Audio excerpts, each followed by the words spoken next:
Bonjour, aujourd'hui nous allons voir un aspect très important de la peinture qui est la capacité qui consiste à réaliser en fait un tableau à partir d'une simple idée. Très souvent, même des personnes qui n'ont pas spécialement, comment dire, qui n'ont pas une grande technique, enfin toutes les personnes finalement ont des sentiments, des ressentis face à la réalité, au paysage, lorsque nous sommes confrontés à des personnes, il y a des jeux d'images, des idées qui apparaissent dans l'esprit sous des formes imagées. Mais ces formes sont très confuses la plupart du temps. Et donc, comment faire passer une image un peu confuse qui apparaît dans l'esprit sur une toile? Comment arriver à relier ces deux extrêmes, c'est-à-dire une image mentale à une image physique? C'est quelque chose de très complexe si on n'utilise pas une méthode bien structurée, je pense. Beaucoup d'obstacles techniques, beaucoup d'obstacles divers, dus à la concentration. Par exemple, lorsqu'on a une image dans l'esprit, il n'est pas évident de la garder solide dans l'esprit. Elle change, elle fluctue, elle est un petit peu aléatoire. Et donc, c'est une espèce de chasse à l'image qui se met en route si on veut réaliser un tableau à partir de cette idée initiale. Voilà pourquoi, depuis très longtemps, j'ai pas mis en place, parce que c'est quelque chose qui n'est pas si original que ça, finalement. Beaucoup de gens ont toujours fait le fameux crowbar préparatoire. Eh bien, aujourd'hui, je vais vous montrer 2 ou 3 petites astuces qui permettent de passer d'un côté à l'autre de la rivière de la création, c'est-à-dire de l'idée à l'incarnation. Alors, bien entendu, ce que je vais montrer est un aspect important pour apprendre à structurer, à clarifier son image mentale, pour ensuite l'organiser techniquement, avoir une espèce de plan d'exécution. Mais ce n'est pas suffisant, il faut évidemment avoir des bases techniques de base, par le dessin, savoir dessiner, donc il est très important d'y associer donc le travail répétitif, un peu comme un musicien ferait avec son instrument. On ne peut pas se passer de ça. Comment dire, c'est le deuxième élément, une technique impeccable, enfin le plus impeccable possible, au moins correcte, associé avec ce projet, je dirais, de construction de l'idée que je vais montrer, que j'appelle la carte postale, ne serait-ce que par la dimension du dessin que je vais vous montrer. Voilà, donc allons-y.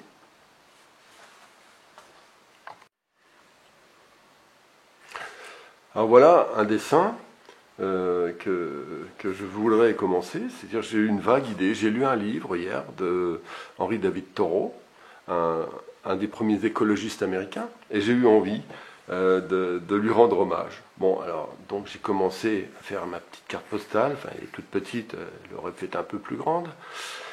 Et donc l'idée, c'est simple, c'est cet homme qui a vécu dans les bois, il a écrit un livre, Walden ou la vie dans les bois. Eh bien, j'ai imaginé une petite maison, toute petite, dans une immense forêt avec un lac à côté. Voilà, donc c'est une idée très simple. Il ne s'agit pas souvent d'aller chercher dans une sorte d'ésotérisme complexe, des créativités. On peut aussi, bien entendu. Mais là, c'est tout simple. Donc, l'idée était de créer un univers à partir d'une immense forêt où il y a un tout petit personnage, une petite maison où on pressent la présence de Henry David Thoreau. Voilà un exemple. Et donc maintenant, il faut le composer. Alors la carte postale permet de se dire, bon, la maison je l'ai mise ici, mais est-ce que je la mets plus près, plus loin? Alors je peux changer aussi le cadrage. Par exemple, je pourrais très bien cadrer plus court ici, par exemple, et agrandir un peu ici. Voilà, une manière. Voilà à quoi sert la carte postale. Mais c'est très très très utile parce que ça permet vraiment de recentrer. Alors, bien sûr, au niveau de l'idée, est-ce que cette maison, je la fais si petite ou est-ce que je la fais un peu plus grande? Eh bien, à chaque fois, vous aurez, à partir d'une idée simple, vous pourrez l'améliorer par plein d'éléments. Par exemple, le premier élément, c'est le dessin. L'idée, bien sûr, va être incarnée par le dessin, ce que je viens de montrer. Donc la maison, le lac, etc. Et maintenant, je peux dire, est-ce que je vais ajouter au premier plan, par exemple, des arbres?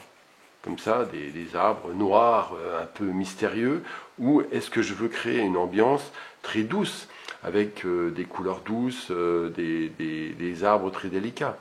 Si je fais des arbres un peu comme dans la Belle au bois dormant, avec des épines, etc., je vais donner une ambiance angoissante. Si je fais apparaître des oiseaux, par exemple, ici, donc au niveau de l'idée, j'ai plein d'éléments que je peux ajouter ou retirer. Effectivement, on peut ajouter des éléments, exemple des oiseaux, mais on peut aussi retirer, gommer, éliminer un arbre, en rajouter un autre plus loin, le déplacer un petit peu, etc. Donc, souvent, il est intéressant de noter, par exemple au-dessus, hommage à Henri David Thoreau, et moi je vais mettre ambiance mystérieuse, mais douce et joyeuse. N'oubliez pas l'importance des mots. Les mots évoquent immédiatement des images, des symboles très forts dans notre esprit, et ça peut être une aide très précieuse pour revenir à des images. Par exemple, si vous dites la mer était calme, le soleil apparaissait délicatement derrière les nuages, eh bien quand vous lisez une phrase comme ça, vous voyez une image qui apparaît. Et c'est ça qui, à mon avis, est très important. Donc n'oubliez pas d'ajouter toujours des mots un petit peu poétiques qui s'associent. Ne dit-on pas que la poésie, c'est une peinture avec des mots et qu'une peinture est une poésie avec des signes, avec des couleurs, des formes, etc. Donc c'est pour cette raison que l'association, c'est une petite astuce très intéressante et qui ne mange pas de pain.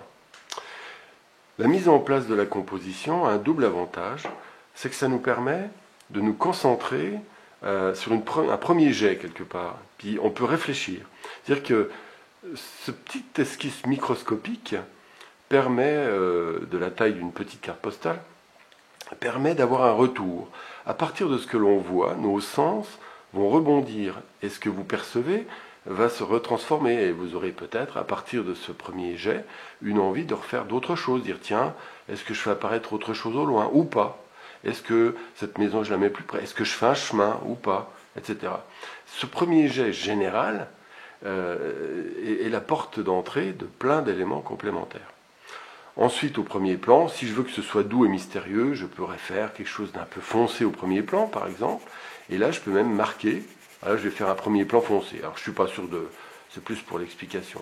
Alors, je peux utiliser le crayon de papier pour doser fortement en premier plan, très austère, avec des feuilles, mais qui donne une idée de mystère et qui amène à une pénombre qui elle-même est, mise en scène avec cette petite maison foncée, par exemple, qui met en scène une petite zone lumineuse. Donc, on peut mettre, après avoir fait un dessin, avoir organisé, ajouter des éléments. Par exemple, ici, je peux rajouter un arbre si je veux. Je peux le faire pencher ou pas. Voilà, je peux faire... voilà, tous ces éléments vont s'ajouter à mon thème. Alors, évidemment, quand on est dans ce stade, il ne faut pas non plus se précipiter. C'est-à-dire, on n'est pas pressé. Vous pouvez très bien jeter la première idée, puis ensuite laisser passer 3 jours, 1 semaine, 15 jours, et la reprendre. Même le temps n'existe pas dans la démarche créative. Donc c'est ça qui est intéressant, c'est que vous avez un réservoir d'idées qui se met en place. Par exemple, là, je pense que c'est pas mal, donc j'ai mis maintenant mon ambiance mystérieuse, mais douce et joyeuse, qui nous donne envie de rentrer dans ce paysage. Donc ça implique, ça donne une orientation au prochain tableau, tant sur la gamme de couleurs, etc. Alors maintenant, nous passons... On a vaguement fait le sujet, vaguement fait l'ambiance. Maintenant, c'est les couleurs. Alors, si je veux des couleurs, je voudrais des couleurs douces, évidemment. Alors, je note, couleurs douces. Ici, donc, foncé. Et puis, j'ai un petit système qui permet de doser l'ombre et la lumière. Je dis 0 égale blanc, 10 égale noir. Et par exemple, ici, je pourrais mettre 8, c'est-à-dire c'est très foncé. Là, je pourrais mettre 2 pour la zone foncée, pour la zone claire. Ici, je pourrais mettre 5, etc. Je peux doser, si j'ai pas le temps de faire mes ombrages, en donnant des numéros pour échelonner les valeurs de gris entre le blanc et le noir. Et ça m'aide pas mal. Donc vous voyez, entre cette image floue que j'avais au départ pour rendre hommage à Taureau et maintenant, j'ai déjà fait un bon chemin. J'ai le sujet, l'idée, j'ai la mise en forme approximative, j'ai la mise en place de l'idée de l'ambiance que je veux mettre, et puis aussi l'ombre et la lumière qui va me permettre de créer un univers lumineux. Maintenant, il faut que je gère encore les problèmes de la couleur. Alors la couleur a un avantage, c'est que je peux la mettre ici. Je pourrais dire, par exemple, j'aimerais bien ici des tons très tendres, par exemple des violacés doux. Vous savez, ces tons qu'on voit dans le ciel, par exemple. Et puis ici, des verts très doux. Par exemple, un vert anglais, par exemple, je pourrais très bien dire, il faut les connaître, hein, après, plus vous avez de connaissances, mieux c'est.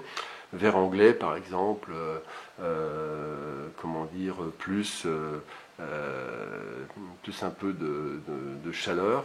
Et puis je vais faire ce que je m'appelle une flaque, c'est-à-dire de très nombreuses nuances de vert avec lesquelles je vais nuancer tout ça. Voilà, donc la carte postale, et puis on peut rajouter plein de choses. Là, c'est la phase, j'ai réglé beaucoup d'éléments qui vont m'être utiles pour faire le tableau. Mais un autre élément intéressant, c'est que, par exemple, dans mon croquis, je peux le laisser là et le revoir dans 1 an, 2 ans, 3 ans, et une idée, par exemple, qui ne serait pas suffisamment aboutie, eh bien, je peux y revenir et, 2 ans après, et modifier complètement. La couleur, je vais la changer, je vais changer la composition, etc. Donc, c'est une interface qui permet beaucoup d'interaction, de modification, sans aucun engagement. C'est juste un petit crayon pourri et une feuille de papier. Voilà. Alors là, maintenant, au-dessus, j'ai une autre idée, mais je ne vais pas la détailler autant.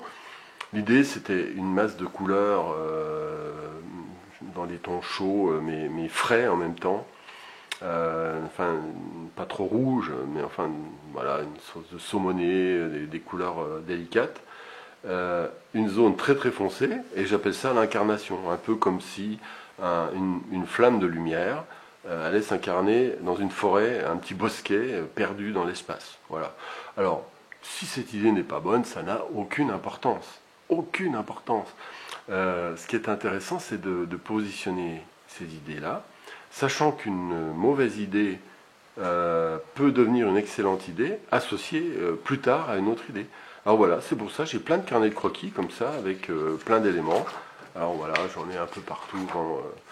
Alors ici, par exemple, là j'ai ce que j'appelle Elle est bonne, ou les Illuminati profitant du meilleur des mondes. Alors c'est une idée où je voudrais faire des personnages caricaturaux, avec des têtes cubiques, comme de la pierre, etc., avec des fils barbelés sur la plage, évidemment, des personnages, des bateaux faits en briques, en aglo, un soleil fait avec des briques, etc. Donc c'est l'idée de, pourquoi pas, de tout un univers extrêmement anxiogène, là, par exemple. On peut aller de la poésie. J'ai d'autres idées que j'ai mis en place. Bon, il n'y en a pas beaucoup là.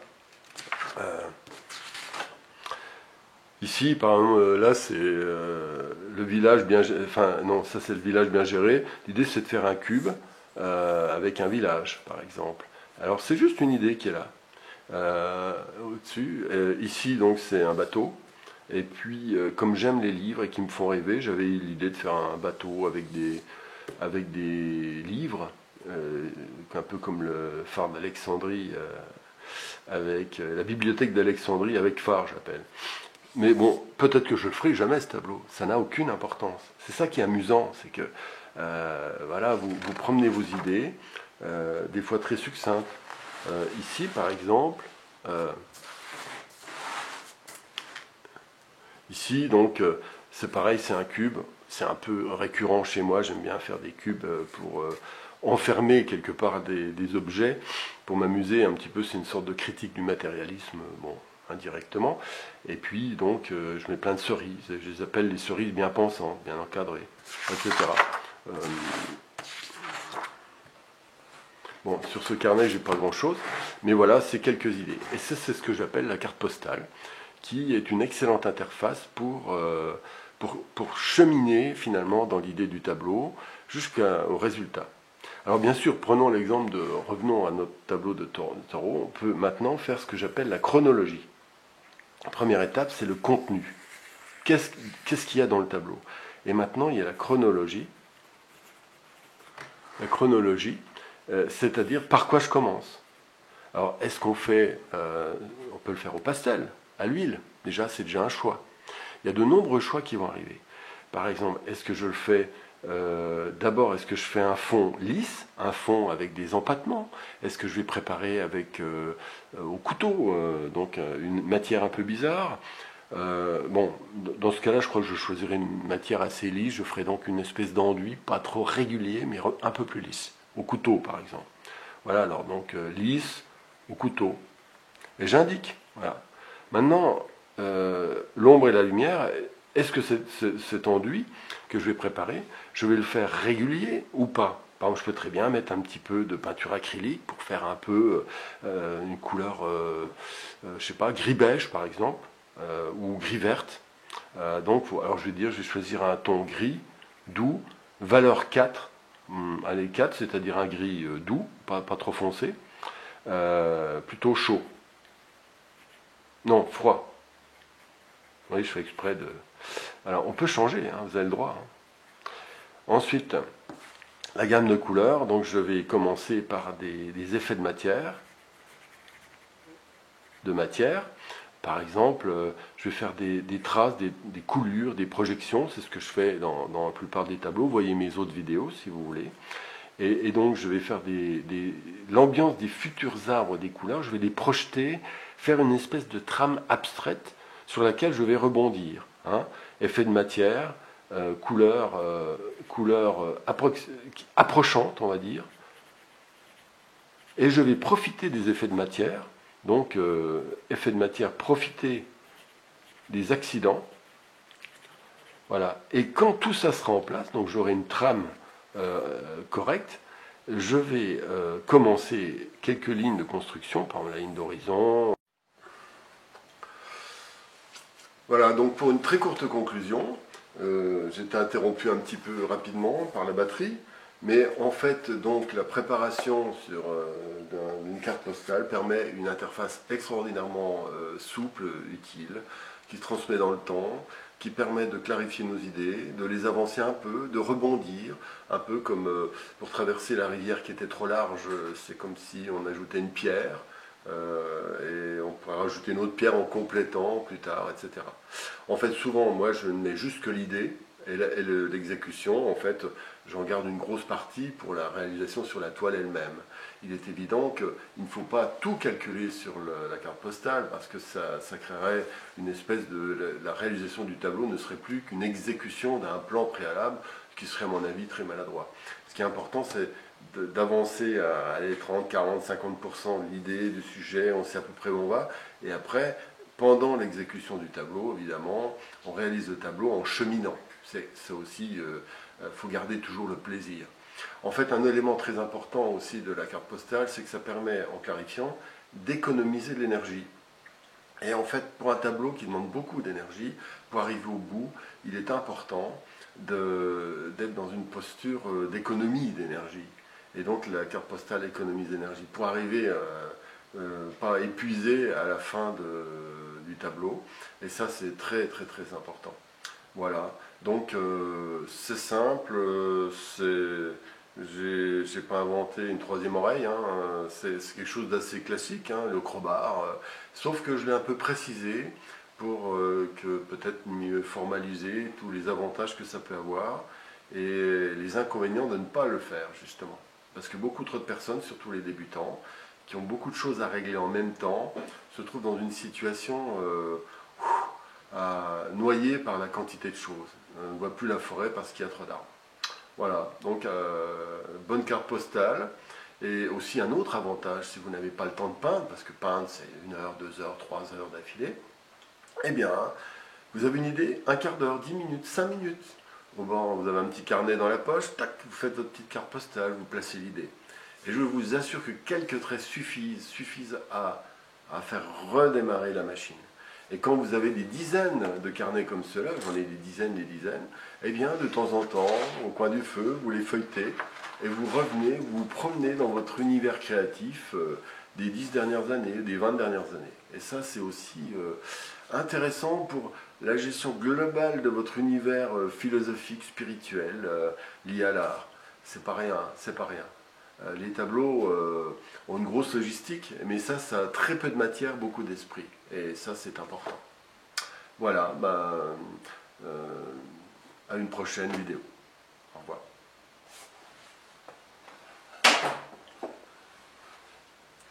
Bien sûr, n'hésitez pas à vous abonner à ma chaîne.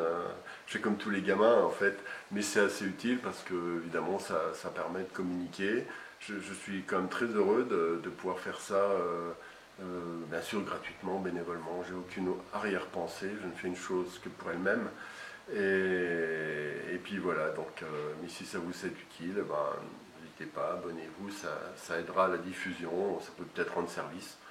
Bon, je rappelle, ça fait quand même 55 ans que je peins, tous les jours. Bien, donc j'ai beaucoup de vidéos à faire. Voilà, beaucoup de travail.